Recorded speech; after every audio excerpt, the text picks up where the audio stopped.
I was never a believer of electric vehicles. 1 रुपए से 2 रुपए के बीच पर किलोमीटर रनिंग कॉस्ट आपकी इलेक्ट्रिक कार में आती है. फॉर रेफरेंस पेट्रोल कार में वो 10 रुपए होते हैं इजीली. अगर क्वेश्चन है मन में यार क्या ब्लेंड है क्या नहीं हो रहा, इतनी सर्विस, कब सरकार डीजल बंद कर दे, कब कोई नया फ्यूल ऑल्टरनेटिव आ जाए, कब हाइड्रोजन सेल पे चले जाए, ईवी ले लो, सेफ रहोगे.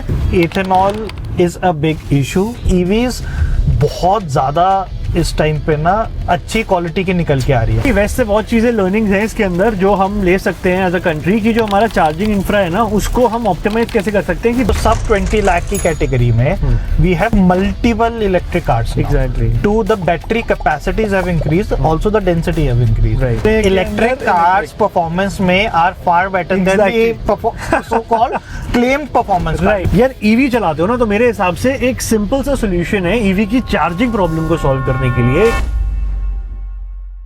From ethanol blending in petrol to diesel and petrol car ban in Delhi, India की ऑटोमोबाइल इंडस्ट्री इस टाइम बहुत ही फ्रेजाइल फेज से गुजर रही है. एंड यहाँ पे एक व्हीकल जो बहुत हेल्प कर सकता है इस सिचुएशन में वो है इलेक्ट्रिक व्हीकल्स. और आज के ऑटो अनफिल्टर्ड पॉडकास्ट में हम इलेक्ट्रिक व्हीकल्स की बात करने वाले हैं, जिसपे डिस्कशन के लिए मेरे साथ है कोनार्क. एंड क्यों हम बात करेंगे, क्योंकि इलेक्ट्रिक व्हीकल्स ये सारी पॉसिबिलिटीज को रूल आउट कर सकती है, चाहे वो एथेनॉल से कुछ इश्यू हो व्हीकल में, चाहे वो कार बैन हो दिल्ली एनसीआर में. और हमारे साथ जो आज व्हीकल है वो है EQS 450, जो एक तरीके से एपिटोम है इलेक्ट्रिक व्हीकल्स में with the range of upwards of 800 kilometres. तो हमने सोचा क्यों ना हमारा ऑटो अनफिल्टर्ड पॉडकास्ट इसके कैबिन में किया जाए, जो कि बिल्कुल नॉइज फ्री है प्लस रेंज भी शानदार है. So Konark, right, the reason we are doing this podcast is because बहुत इश्यूज चल रहे हैं. We have been hearing all these issues and electric vehicles I personally believe can resolve a lot of these problems. You are an electric vehicle driver. आप बहुत ज़्यादा electric vehicle use करते हैं. Currently, if I'm not wrong, आप Creta electric चला रहे हैं. How has been your experience? Right. So see, firstly, I was never a believer of electric vehicles. Okay. When the first onset happened, 4-5 साल पहले जब mass market में consumer level तक EVs आनी शुरू हुई, मेन स्ट्रीम होनी शुरू हुई, I was always afraid, I was always anxious range के बारे में, चार्जिंग टाइम्स के बारे में. लेकिन पिछले 1 साल के अंदर आई थिंक मैंने 5-6 अलग अलग EVs ट्राई करी हैं. राइट. ये EQS 580 भी मैंने, EQS 450 भी मैंने कुछ टाइम तक रखी, कुछ टाइम तक चलाई. एंड EQS सेडान भी मैंने 1-1.5 महीने के आसपास चलाई. एंड करंटली मैं, जैसा आपने बताया, क्रेटा इलेक्ट्रिक चला रहा हूँ as my daily driver. And I am very surprised in terms of कि कितनी प्रैक्टिकल है ये गाड़ियाँ आज की डेट में. अगर आप दिल्ली जैसे शहर में रह रहे हो जहाँ पे ईवी चार्जिंग का इशू नहीं है, लकीली तो हमारे तो ऑफिस के नीचे ही ईवी चार्जर है जिसे मैं हर हफ्ते यूज करता हूँ. प्लस होम चार्जिंग भी, अगर आप स्लो चार्जिंग भी चार्ज कर रहे हो 3.3 किलोवाट से या 1.3 किलोवाट से, तब भी काम आपका चल सकता है. एज ए सेकेंडरी कार तो बहुत अच्छे से चल सकता है, प्राइमरी भी चल सकता है. राइट. सो राइटली सेड कि बहुत सारे जो नेसेयर्स है एंड इफ नॉट नेसेयर्स, लोगों के मन में भी इनहिबिशन है कि charging is not up to the mark, the charging infrastructure in India. But आपने बहुत rightly point out किया कि कोई अगर daily EVs को use कर रहा है, say home to office और office to home वाला जो है, गुड़गांव नोएडा अगर आप कर रहे हो, which is like 80 kilometers, 70-80 kilometers, तो आपको 5वें-6ठे रोज यानी वीकेंड पे जाके आप इजिली चार्ज कर सकते हो. तो अच्छा, अब चार्जिंग कहाँ होगी? यू राइटली सेड कि घर पे बहुत इजिली ये चार्जिंग हो सकती है. तो जो डीसी फास्ट चार्जर्स है, लाइक यू सेड कि हमारे ऑफिस में एक डीसी फास्ट चार्जर लगा हुआ है जिसकी कैपेसिटी है 60 किलोवाट, है ना. तो वो those are only for emergency usage, है ना. तो हमें डिपेंडेंसी हमारी है ही नहीं. बट ये लोगों के अंदर बहुत बड़ा मिथ है कि हमें जो गाड़ी चार्ज करनी है वो ये डीसी फास्ट चार्जर्स के थ्रू करनी है, as oppose to petrol pumps. क्योंकि petrol pumps is a commercial operation, वहां पे तो आपकी dependency purely petrol pump operator पे ही है. ईवी में आपकी डिपेंडेंसी नहीं है. अगर आपके घर पे एक चार्जर इंस्टॉल्ड है, तो मैं अपने व्यूअर्स को बता दूं, बेसिकली 3 टाइप के चार्जर्स होते हैं मोटे मोटे. एक तो जो आप बोल रहे हो 3.3 किलोवाट जो होता है, वो बेसिकली एक वायर होती है जो आप किसी भी 15 एम्पेयर का जो आपका सॉकेट होता है, पावर सॉकेट होता है, जिससे आप एसी, फ्रिज, गीजर जैसी चीजें चलाते हैं. या फिर टू पुट इट सिंपली, घर में पावर वाला सॉकेट होता है ना, जिससे एसी चलता है, फ्रिज चलता है, उस वाले सॉकेट उससे आप चार्ज कर सकते हो. मोटा प्लग होता है, मोटा प्लग होता है जी. सो उसमें क्या है कि थोड़ा चार्जिंग टाइम ज्यादा होता है, 18 से 20 घंटे, कई गाड़ियों में 24 घंटे डिपेंडिंग. मतलब 10%, 20%, 4-5 घंटे में भर जाता है. तो मान लीजिए आप 70-60% पे भी खड़ी कर रहे हैं, अगले दिन सुबह 80-90 कर सकते हैं। तो वो तो बिल्कुल इमरजेंसी यूज में, अगर आपका चार्जर खराब है, कुछ है, कहीं पे भी आप देखेंगे 15 एम्पियर का सॉकेट तो कहीं पे भी मिल जाता है ना। इसमें जो सेकंड चीज आती है जो सबसे बेनिफिशियल है, वो है एक wall mounted charger. Right, almost all the EV companies अपनी गाड़ी के साथ एक वॉल माउंटेड ईवी चार्जर देती है फ्री ऑफ कॉस्ट। अगर नहीं दे रही है तो कुछ चार्ज करेंगे या बंडल बना के सस्ते में कर लेते हैं ना, और वो कॉस्टिंग में 50,000 रुपए लेके, और प्रमोट करने के लिए आप नेगोशिएट करोगे पे तो दे देते हैं इसलिए। तो उनकी जो कैपेसिटी होती है वो लगभग 7.2 किलोवाट के आसपास आज तक चल रही थी। अब कुछ मेकर्स लाइक किया ने अपनी recently Carens Clavis electric launch की थी, तो उन्होंने 11.2 किलोवाट का चार्जर दिया था। फॉर रेफरेंस, अगर मेरी बैटरी कैपेसिटी 60-70 वाट के आसपास है, किलोवाट के आसपास, जो कि बहुत नॉमिनल सा सभी में यही होती है मोटी मोटी, तो आप 4 से 5 घंटे में बहुत इजीली चार्ज कर सकते हैं। और घर पे चार्जिंग कॉस्ट कितनी आती है? कुछ भी नहीं, 7 रुपए, 8 रुपए, 9 रुपए, 10 रुपए at max if you are charging at home. तो यानी आपकी पूरी की पूरी बैटरी 500 से 1000 रुपए के अंदर अंदर। It is the cheapest transport way. अगर आप गाड़ी चला रहे हो तो पॉइंट ए से पॉइंट बी, सीएनजी, डीजल, कोई भी चीज, हाइब्रिड टेक, कुछ भी ले हो आप, ईवी से सस्ता। अगर होम चार्जिंग कर रहे हो कुछ नहीं पड़ता। So multiple calculations and multiple researches have shown कि 1 रुपए से 2 रुपए के बीच पर किलोमीटर रनिंग कॉस्ट आपकी इलेक्ट्रिक कार में आती है। फॉर रेफरेंस पेट्रोल कार में वो 10 रुपए होते हैं इजिली। तो मैं आपको सेविंग मैं आपको एक बिल्कुल एप्पल्स टू एप्पल्स कंपैरिजन दे सकता हूँ। क्रेटा एनलाइन चला रहा था मैं इससे पहले। क्रेटा एनलाइन अप्रोक्सीमेटली 9 से 10 का एवरेज देती थी सिटी के अंदर, मैनुअल थी। आराम से नॉर्मली चलाएंगे तो 9 से 10 का एवरेज देगी। 91 रुपीज 95 रुपीज लीटर पेट्रोल है दिल्ली के अंदर, अप्रोक्सीमेटली 10 रुपए किलोमीटर। पूरा 9.5 की एवरेज, 95 रुपए का पेट्रोल, तो पूरे 10 रुपए किलोमीटर की मैथ बनती थी। 3000 रुपए का फ्यूल डलता था तो 300 किलोमीटर चलती थी। सिंपल सा लॉजिक था। राइट। या 4000 का फ्यूल डलता था तो 400 किलोमीटर चलती थी। राइट। अब ईवी के अंदर जो मेरी कैलकुलेशन बन रही है, और मैं होम चार्जिंग नहीं कर रहा हूँ, मैं डीसी फास्ट चार्जिंग कर रहा हूँ, जो कि एक एक्सपेंसिव ऑल्टरनेटिव है।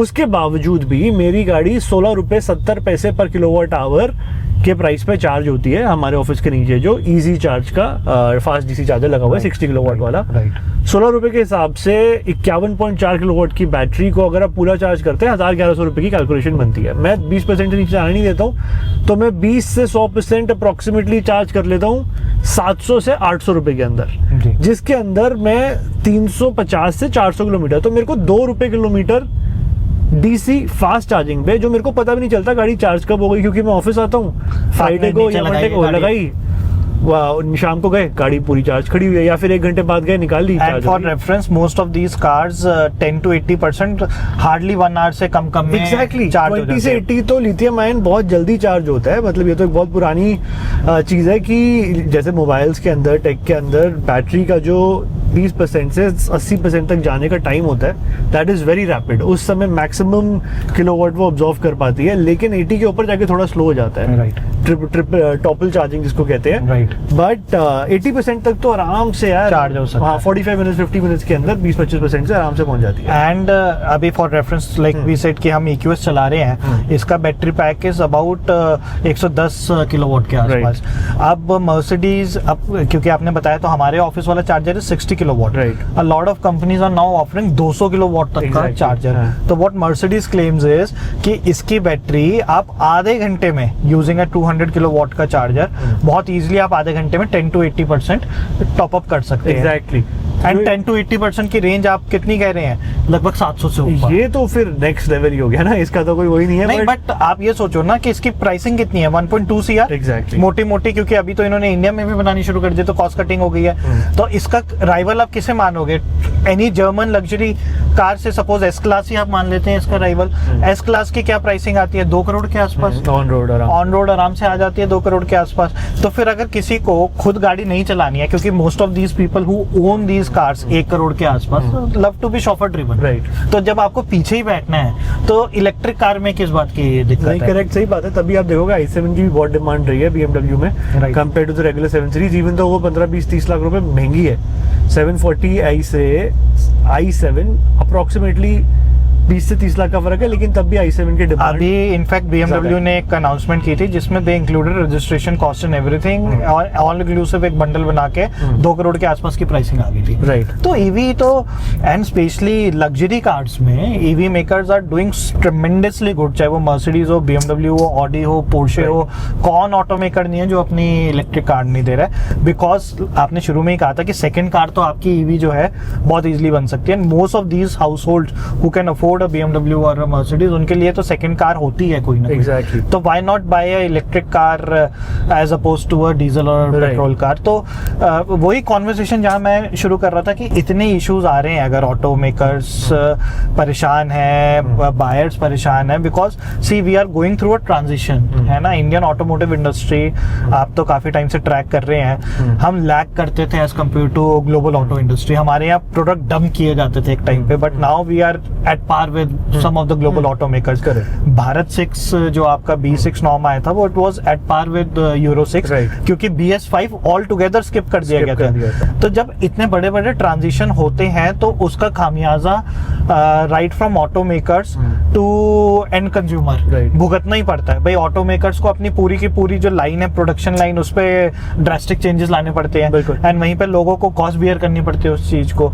तो कोई भी इसमें एंटायरली गलत नहीं है, कोई भी इसमें एंटायरली सही नहीं है। It is just a transition phase and may be 2-4-5 सालों के अंदर विल सी सब कुछ एक मेलो डाउन हो जाएगा। बट तब तक मुझे लगता है कि electric vehicles become a good case, at least for the diesel replacement तो बन ही सकते हैं। I think so. बहुत सारे फैक्टर्स हैं, बहुत सारी चीजें हैं, जैसे मैंने आपको बताया ना। मैं कन्वर्ट तो रॉन्ग वर्ड होगा, क्योंकि कन्वर्ट में भी नहीं हूँ। आई एम स्टिल थोरोब्रेड पेट्रोल का है, राइट। बट कन्वर्ट नहीं, बड़ा पार्शियली मैं कन्वर्ट हो गया हूँ। रीजन क्या है अरजीत? मेरे को लगता है पहले ना 5-6 साल पहले जो सबसे बड़ा चैलेंज था बैटरी कैपेसिटी का था ईवीज के अंदर। अगर आप देखोगे टाटा नेक्सॉन जब इनिशियली लॉन्च हुई थी, 21 किलोवाट आवर या 25 किलोवाट आवर, बहुत छोटा बैटरी पैक था, 300-350 की बैटरी रेंज आती है। राइट। वो मेरे को एग्जैक्ट नंबर अभी याद नहीं आ रहा, रिकॉल नहीं हो रहा है। उसके बाद टाटा की ये जो टिगोर अभी ईवी में चलती है टैक्सीज के अंदर, right, that is also 21-25 kilowatt. Same battery pack है, सेम बैटरी पैक का भी उन्होंने रिटेन करा, थोड़ा सा अपडेट किया था बीच में जब पैसेंजर व्हीकल के अंदर ईवी लॉन्च करी थी। तो वहां का जो टाइम था ना, जब ईवीज ऑलमोस्ट एंटर कर रही थी 5-4 साल पहले, फिर कोना इलेक्ट्रिक आई थिंक पहली ईवी आई थी 400 का रेंज ब्रेक किया था, जिसकी केवीएच, जिसकी बैटरी कैपेसिटी ज्यादा थी। तो अब अगर आप देखोगे, अब एकदम से पिछले 1-1.5 साल के अंदर एक बोम्बार्डमेंट हुई है मास मार्केट के अंदर। मास मार्केट में बोल रहा हूँ, मैं बहुत वेगली यूज कर रहा हूँ इस टर्म को, बट अफोर्ड, क्योंकि अब यार EMI लोन्स इन सबकी स्पेंडिंग पावर इंक्रीज हो गई, तो मास मार्केट ही बोलोगे 20 से 30 लाख रुपए के प्राइस पॉइंट को। 10 लाख के नीचे तो वैसे ही गाड़ियां लॉन्च ही नहीं हो रही है। स्विफ्ट की ऑन रोड प्राइस भी 10 लाख से पहले, तो 20 लाख रुपए कहीं ना कहीं पे मैं मान के चलूंगा कि लोग ले रहे हैं यार। फर्स्ट टाइम बायर भी 20 लाख की गाड़ियां ले रहे हैं। तो वहां पे इतनी सारी एकदम से ऑप्शंस कस्टमर के पास आ गए हैं। Creta EV, Tata Harrier, Mahindra के ट्विंस B6 XEV 9e, उसके बाद MG ZS EV काफी टाइम से चल रहा है, नेक्सॉन, फिर पंच, मतलब there is at least 10 to 15 odd EVs right now. So जैसे आपने टाटा का नाम लिया, तो Tata is the only player जिसने हर सेगमेंट में अपनी EV निकाल दी। Right. So starting with the Tiago, right, Tiago तक की EV आती है, right, sub 10 lakh rupees. I think might be the cheapest EV या कॉमेट है? नहीं, कॉमेट है, ठीक है, बट क्लोज ऑलमोस्ट है ना, but it's a proper EV। ये कॉमेट का रेडिकल डिजाइन है, लोगों को पसंद नहीं आता। माइक्रो कार की 2 डोर में आ जाता है वो, की कार जो बात कर रहे थे, जापानीज फिलोसफी जो है, सो वो 2 डोर में आ जाती है। तो traditional car buyers don't buy it, right. Tiago में क्या अच्छा है कि 4 डोर्स आते हैं उसमें, तो it becomes a family car sort of thing, है ना।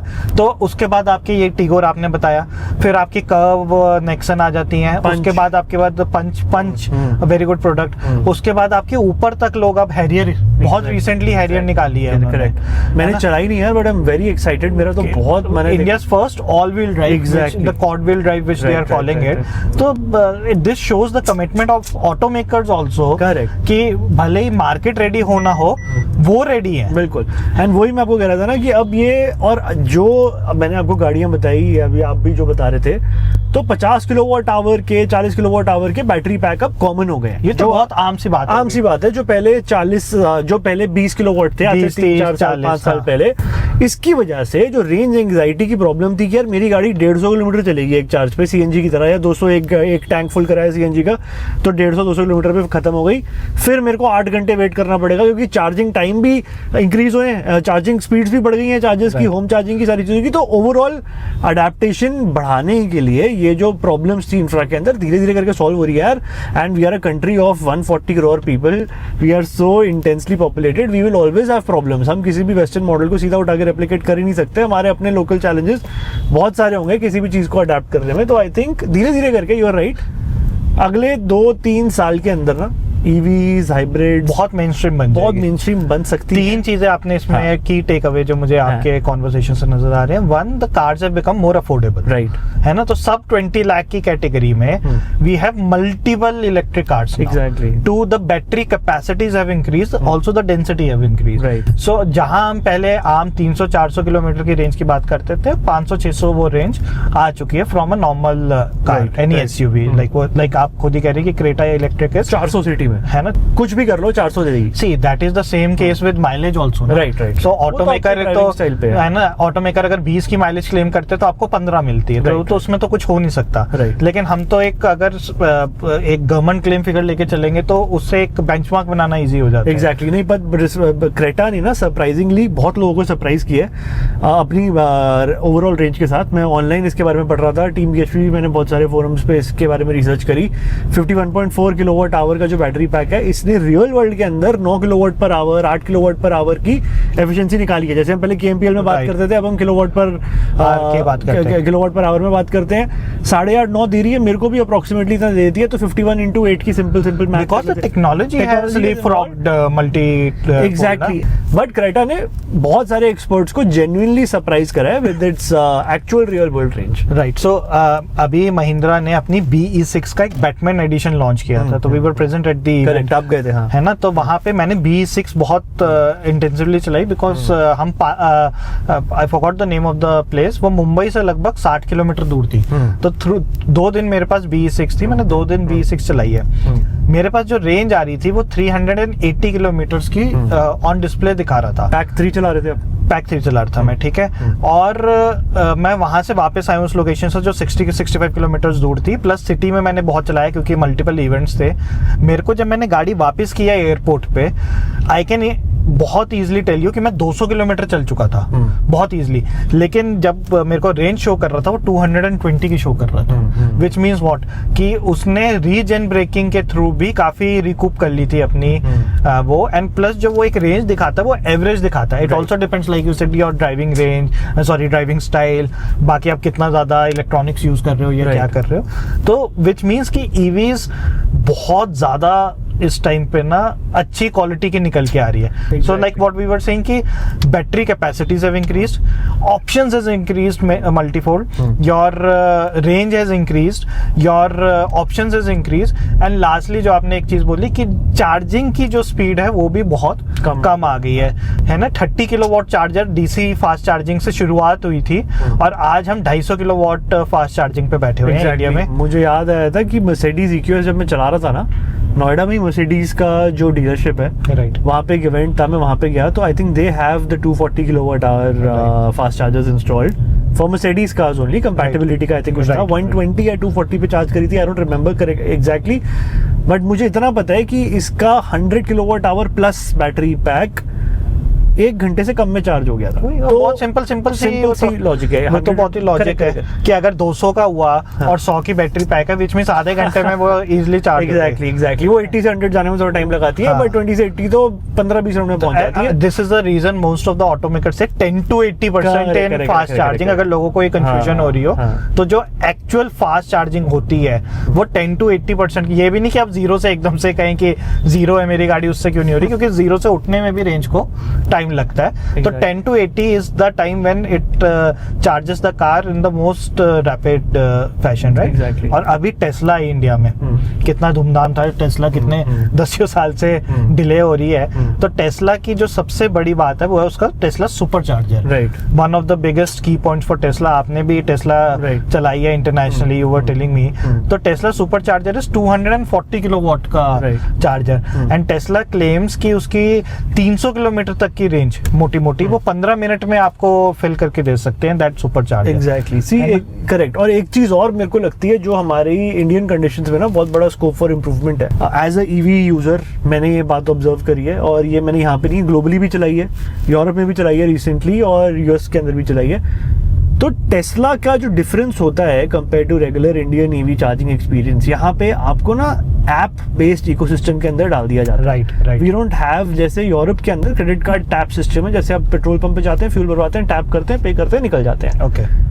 यूरोप के अंदर आप फास्ट ईवी चार्जर के अंदर जाइए, इटली के अंदर, वहाँ पे क्रेडिट कार्ड के पोर्टल्स हैं, सारे उस पे नहीं होता है, मतलब अगर 8 चार्जर लगे हुए हैं, 2 के अंदर क्रेडिट कार्ड एक्सेप्टेड है, आप जाइए वहाँ पे अपनी गाड़ी चार्जिंग में लगाइए, क्रेडिट कार्ड टैप कीजिए, चार्जिंग शुरू। ओके। एक होल्ड ले लिया उसने पहले, राइट। मैक्सिमम आपकी कैपेसिटी के हिसाब से Okay. 40 यूरो का होल्ड ले लिया। मोस्ट स्टेशन 40 यूरोज का, ईवी स्टेशन 40 यूरोज का होल्ड लेते थे, और उसके बाद जितना लगा कट हुआ, उसके बाद बचे हुए पैसे आपके कार्ड में आ गए। सिंपल, ना मैंने कोई ऐप डाउनलोड करी, ना मैंने कोई वॉलेट लोड किया।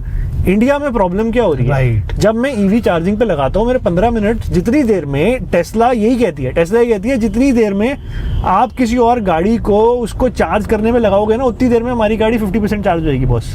240 वाट की चार्जिंग है, आपने बताया। टेस्ला के अंदर आपको कुछ नहीं करना है, सीधा अपनी गाड़ी का फ्लैप खोलना है, चार्जिंग का चार्जर निकालना है और लगा देना है। आपकी गाड़ी की जो ऑलरेडी एग्जिस्टिंग फाइनेंशियल अंडरस्टैंडिंग चल रही है टेस्ला के साथ, उसी के ऊपर वो आपकी चार्जिंग कॉस्ट को ऐड करता रहता है, और आपका क्रेडिट कार्ड उससे लिंक्ड होता है, तो आपकी सीधा चीजें उसके अंदर डलती रहती है। अब हुंडई ट्राई कर रहे हैं ये व्हीकल के अंदर पे जो आया अभी, करेक्ट, हुंडई पे जो है, बट उसकी रियल वर्ल्ड इम्प्लीकेशन अभी इतनी अच्छी हुई नहीं है, ऑनेस्टली मैंने टेस्ट भी नहीं किया है। बट ये एक बहुत बड़ा लूपहोल है हमारे चार्जिंग इंफ्रा के अंदर compare to the western country. West से बहुत चीजें लर्निंग्स हैं इसके अंदर जो हम ले सकते हैं एज अ कंट्री की। जो हमारा चार्जिंग इंफ्रा है ना, उसको हम ऑप्टिमाइज कैसे कर सकते हैं कि गाड़ी चार्जिंग स्टेशन पे लगे और विद इन 1 मिनट चार्जिंग शुरू हो जाए।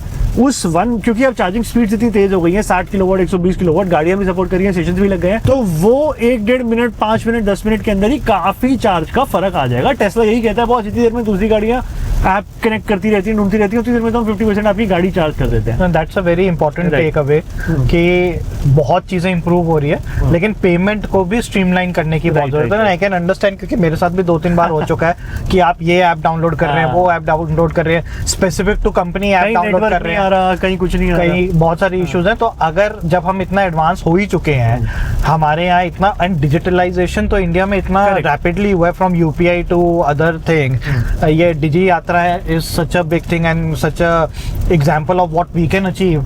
व्हाई कांट ऑटोमेकर्स है ना यूनिफाइड पेमेंट एक लेके आ जाए फिर ईवी चार्जिंग। अगर आप देखिए, हर किसी के पास तो ऑब्वियसली सारी चीजें नहीं होंगी, लेकिन एक कस्टमर जिसके पास यूपीआई भी है, आधार भी है, या 10 अदर चीजें हैं, उसकी वही इलेक्ट्रिक कार है प्राइमरी, वही वो डेली बेसिस पे चलाता है, अगर उसके पास ये ऑप्शन होगा तो वो उसका भी एक्सपीरियंस एलिवेट होगा ना, वो भी 10 लोगों को बताएगा कि देखो ये तुम जो सोच रहे हो वो बात नहीं है। So the idea of this conversation actually was कि हम समझे कि इतनी सारी प्रॉब्लम्स जब लोग अपनी शेयर कर रहे हैं अलग अलग सोशल मीडिया पे, कोई इथेनॉल से परेशान है, कोई दिल्ली में एंड ऑफ लाइफ व्हीकल से परेशान है, कोई राइजिंग पेट्रोल प्राइसेस से परेशान है, तो why not go for EVs. आपके मिथ हो सकते हैं, आपकी प्रॉब्लम्स ईवीज को लेके हो सकती है, आइडियोलॉजिकल डिफरेंसेस हो सकते हैं, but the kind of EVs currently we are getting in India and the kind of options we are getting in India, EVs can become if not your primary car at least the second car. अगर आप one car in house है ना, तो अगर आपका एक house hold है जिसमें 2 गाड़ी की पॉसिबिलिटी है, तो एक गाड़ी तो आप ईवी आंख बंद करके सोच सकते हैं, there are so many option. बिल्कुल। और अगर आपकी रनिंग आउट स्टेशन की नहीं है, घर से ऑफिस ही आपका मेजरली कम्यूट होता है, तो भी इलेक्ट्रिक कार्स आपके लिए प्राइमरी कार्स का रोल प्ले कर सकती है। बिल्कुल। No GST, 5% GST compare to 18%, 28% depending on the slab. No service cost, maintenance is zero, no registration cost, right, no maintenance cost, right, no fuel cost, right. Performance की बात करो, अभी मैं एक इन्फ्लुएंसर की रील देख रहा था यार, मेरा 15 से 20 लाख रुपए का बजट है, मेरे को एक गाड़ी लेनी है और मैं तो एंथू कटलेट हूँ, तो 15 से 20 लाख रुपए में वर्टस जीटी लेता या फिर टाइगन जीटी लेता, वो 10 का 8 का एवरेज देती। हमने एक वीडियो किया था Kunar, we compared the N-Line with the electric. Right उसमें के अंदर भी हमें रियलाइज हुआ था कि परफॉर्मेंस गाड़ी N-Line इलेक्ट्रिक क्रेटा से स्लो थी। सिमिलरली वर्टस जीटी और अगर 20 लाख 22 लाख रुपए की गाड़ी है ऑन रोड, महिंद्रा V6 आ जाती है बॉस। इतने इलेक्ट्रिक कार्स परफॉर्मेंस में are far better than the so called claimed performance car. We are not talking about luxury performance car, AMGs and everything of the world, but जो actual जो 25-30 लाख रुपए के segment में जो performance cars आती है, उससे अच्छी परफॉर्मेंस तो इलेक्ट्रिक कार दे देती है। एंड यही मैं उसमें वो कह रहा था कि यार परफॉर्मेंस भी दे रही है, सारे और फैक्टर्स मैंने पहले बताए, तो अगर जब चार्जिंग बेटर हो गई है, सारी चीजें हो गई हैं, ले सकते हो यार, अब नहीं परेशान हो गए ईवी लेके। अगर एथेनॉल से परेशान हो रहे हो,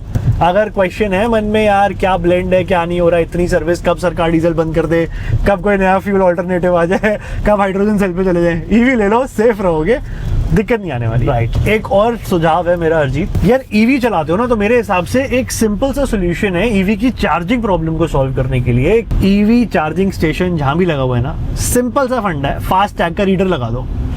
और इफ नॉट रीडर, क्योंकि ये तो फिर चोरी वाली भी बात हो जाएगी, आप नंबर इनपुट करने वाली मशीन लगा दो ना, आपका तो fast tag is already associated with your credit card की मशीन लगा दो, रिसीवर पोर्टल लगा दो, कुछ भी लगा दो, चार्ज हो जाएगा पहले। राइट। सो बेसिकली जो आप कह रहे हैं कि फास्ट टैग से पैसा कटे। एग्जैक्टली, फास्ट टैग से कट जाए पैसा, नहीं तो क्रेडिट कार्ड से कट जाए। प्रॉब्लम अभी क्या होती है ना, एक ऐप डाउनलोड करते हो, ऐप डाउनलोड के बाद आप उसके वॉलेट में फंड्स लोड करते हो, फिर उसके बाद नेटवर्क देख रहे हो आ रहा है या नहीं आ रहा, फिर वो ऐप इन्फॉर्मेशन रिले करती है क्लाउड मशीन को, तो it's a very tedious and a big process. Right. लेकिन इसके अंदर मुझे लगता है ना, ये जानबूझ के इन्होंने बना रखा है, जितनी भी ईवी चार्जिंग कंपनीज है, एक तरीके से इनका ये एक माफिया सॉर्ट ऑफ सिचुएशन आप कह सकते हैं। रीजन बीइंग, वॉलेट के अंदर सब फंड्स लोड करवा के रखवाना चाहते हैं। मोस्ट ऑफ द यूजर्स आपके वॉलेट के अंदर 1000 रुपए से आप एक बारी मिनिमम चार्ज है वॉलेट का 1000 रुपए में लोड होगा मिनिमम है, जैसे आई थिंक टाटा या 1-2 और उसके अंदर है कि इतना मिनिमम ही आपको डालना पड़ता है। वो जो बैलेंस रह जाता है ना, या फिर जो एक फंड्स रह जाते हैं, तो आपको वापस बुलाते हैं उस ईवी चार्जर को यूज करने के लिए कि आप रिपीट कस्टमर उससे कैसे पकड़ पा रहे हो। तो एक तरीका है फंसा के रखने का। दूसरा तरीका ये भी है, जो स्पेयर फंड्स होते हैं ना, किसी भी कंपनी को पड़े हुए फंड्स अपने अकाउंट में बुरे थोड़ना लगते हैं, और क्या, उनके वॉलेट में पैसे पड़े हैं, आप जा रहे हो 1 महीने बाद बाहर चार्ज करने के लिए, 1 महीने तक आपने 200 रुपये कहीं छोड़े हुए हैं, आपके ऐसे लाख यूजर हैं, तो 2 लाख 2 करोड़ रुपए ऐसे वॉलेट से ऐड होके बन जाते हैं। एक रीजन ये भी है, मैं अज्यूम कर रहा हूँ, आई होप ये गलत हो और मैं गलत सोच रहा हूँ, बट ये नहीं होना चाहिए। सिंपल सोल्यूशन होना चाहिए, फास्ट टैग से जितने पैसे लगे हैं उतने कटे, या क्रेडिट कार्ड से कटे। The idea is to save time, make the person's life easier. And what about easier से मुझे याद आया, यू डू टेक इंटेंसिवली। आपने अभी रिसेंटली एप्पल कारप्ले का एक रील की थी कि Apple CarPlay has integrated these chargers, and I have heard कि इसमें जो अपना एंड्रॉइड ऑटो होता है उसमें भी आ गया। What is this thing exact? तो it's a Google Maps feature. Okay, Android Auto and Apple CarPlay दोनों में चलेगा। जहां गूगल मैप है, अगर आप कनेक्ट भी नहीं कर रहे हैं गाड़ी से, फोन में भी गूगल मैप चला रहे हैं, उसमें भी चलेगा। तो बेसिकली हो क्या रहा है, आपको गूगल मैप्स की सेटिंग्स में जाके ये बताना है कि आप कौन सी गाड़ी चला रहे हो। उसमें ऑप्शन होता है पेट्रोल, डीजल, इलेक्ट्रिक, सीएनजी। आप उसमें इलेक्ट्रिक चूज कर लीजिए। इलेक्ट्रिक चूज करने के बाद आप बताइए आपका चार्जर टाइप कौन सा सपोर्ट होता है। जैसे इसके अंदर CCS2 सपोर्ट होता है, आप CCS2 डाल लीजिए। CCS2 डालने के बाद आपके रास्ते में जितने भी ईवी चार्जर्स आएंगे ना, वो गूगल मैप्स आपको ऑटोमेटिकली ऑन द वे दिखाता रहेगा। यही नहीं, उनकी एक्टिव स्टेटस क्या है कि कितने स्लॉट्स हैं, कितने स्लॉट्स अवेलेबल है, all of that also, because it's all online. EV charging stations are all online, right, they are all connected to the cloud, तभी पेमेंट पोर्टल्स चलते हैं। तो वो सारी चीजें आपको अपने गूगल मैप्स में, चाहे रास्ते में जा रहे हैं, जर्नी में क्या आ रहा है, या फिर मैप्स में आसपास क्या चार्जर्स है, कितने वॉट के चार्जर है, कौन सी कंपनी का चार्जर है, सब दिखा देगा। Very useful feature. अगर ईवी गाड़ी चलाते हो तो definitely potential game changer, because what I am assuming is everyone uses Google maps आज के टाइम में मोस्टली, है ना। तो अगर गूगल मैप्स में ईवी चार्जर्स इतने जैसे आपने बताया कि इतनी डिटेल्स के साथ इंटीग्रेट हो जाए कि मुझे ये भी पता चल जाए कि स्लॉट एम्प्टी है कि नहीं, कितने वॉट का चार्जर है, तो ये तो बहुत ही यूजफुल और हैंडी फीचर है। Then why do I need third party app for that? वो क्योंकि गूगल, मैं तो अल्टीमेटली गूगल मैप से ही खुश हूं, है ना। अब इसी में किसी तरीके से अगर वो पेमेंट भी इंटीग्रेट हो जाए, गूगल पे इंटीग्रेट हो जाए, कुछ भी कर दे वो, एक अगर Google, and see the hope is with Google क्योंकि वो बहुत इस तरीके से न्यूट्रल होके चलते हैं, जैसे इनके कोई वेस्टेड इंटरेस्ट उस तरीके से नहीं है, like you said we don't know how true it is और नॉट, बट गूगल ने काफी हेल्प की है कम्यूटर्स के लिए, क्योंकि maps has become such a saviour for everyone, है ना, और interface and everything is very very simple. तो अगर ये इसमें ये ईवी चार्जर इंटीग्रेट हो गया है तो पेमेंट इंटीग्रेट भी कर दो। राइट, तो मैं तो बहुत मतलब आपने बोला तो मैं यूज करके देखूंगा, मैंने अभी तक देखा नहीं। डेफिनेटली यार। और प्रॉब्लम इसमें पता है क्या थी, पहले अगर आपको ईवी चार्जर ढूंढने हैं ना तो आप किसी ऐप को डाउनलोड करते थे, जैसे स्टैटिक की ऐप डाली है, ग्लाइडा की ऐप डाली है, टाटा इजी पावर ऐप, सबकी अपनी इंडिविजुअल अपनी है, वो अपनी दिखाता था, वो ये नहीं बताएगा कि यार यहाँ पे दूसरा चार्जर है या दूसरा चार्जर है। एक दो एग्रीगेटर ऐप्स भी थी, इजी चार्ज जैसी बट लिमिटेड थी, बट आपको पता है गूगल बना रहे हैं तो बहुत इजी हो जाता है। से कुछ ऑटो मेकर्स ने अपनी एक सेंट्रलाइज्ड दे दिया है, कुछ ऐप्स भी देते हैं, बट सी अगेन वही हो रहा है कि डिपेंडेंसी बहुत ज्यादा है, राइट, क्योंकि आप ट्रस्ट नहीं कर सकते हो। नेटिव मैप्स के अंदर ईवी के अंदर ईवी चार्जर्स दिखा देता है, या जब बैटरी कम होती है तो बोलते थे यार आसपास ईवी चार्जर है, बट गूगल की जो रियल टाइम कंट्रोल है ना, इतना सारा डेटा सेट है गूगल के पास, वो कोई नहीं पकड़ पाएगा यार। एक तो सबसे बड़ी सबसे easiest thing is traffic. Exactly, like अभी हम ट्रैफिक में फंसे हुए हैं, if I want to know कि सबसे नियरेस्ट ईवी चार्जर कौन सा है जहां मैं विदाउट ट्रैफिक पहुंच सकता हूँ, बिकॉज ईवी चार्जर तो वहां पे भी हो सकता है ना जहाँ पे बहुत हैवी ट्रैफिक हो, नियरेस्ट होगा लेकिन ट्रैफिक हो, तो ये तो मेरे को दोनों चीजें सॉल्व कर रहा है ना कि सबसे जल्दी मैं कहाँ पहुंच पा रहा हूँ, डजंट मैटर वो जल्दी पास में है या दूर पे है, तो that is a very good thing. So again to conclude our discussion in everything, ethanol is a big issue, everyone is talking about it. I think थोड़ा सा सोशल मीडिया भी नैरेटिव जो है अलग डायरेक्शन में ले जाता है चीज़ों को।